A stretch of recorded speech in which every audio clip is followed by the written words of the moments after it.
1 tahun sudah, Yanti, salah satu pedagang kerupuk ikan dan kue di Pasar Cindi Palembang ini, merasakan dampak pandemi COVID-19 pada usahanya.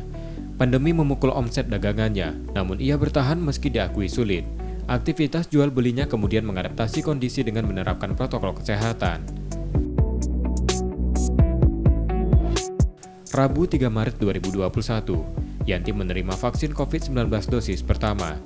Tak ada gejala dirasakan selama masa observasi. Usai divaksin, ia merasa lebih aman dan percaya diri saat berinteraksi, dengan tetap menjaga protokol kesehatan. Yanti berharap berjalannya vaksinasi, pasar bisa kembali ramai seperti sedia kala. Ya kita kan suka baca juga, suka lihat berita kan, kita ambil positifnya. Emang nunggu. Kenapa Bu nunggu vaksin itu?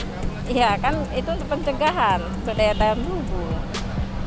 Ya harapan saya ya pasar kembali seperti semula lagi, supaya lancar lagi dagangnya. Kan ambluk sekarang kan, supaya lancar lah usaha itu, balik asal lagi kayak dulu kalau bisa. Yanti merupakan satu dari 253 pedagang di Pasar Cindi Palembang yang menerima vaksinasi tahap awal. Pedagang pasar merupakan kalangan yang rentan pada penularan virus corona baru, sehingga vaksinasi dilakukan. Vaksinasi pedagang pasar menjadi sosialisasi untuk meyakinkan masyarakat vaksin aman dan halal untuk digunakan. Upaya sosialisasi kita disambut baik oleh masyarakat. Bahkan ini pedagang pasar juga sudah berduyun-duyun. Kalau ketersediaan vaksinnya ada saja, saya suruh terima semua yang di luar.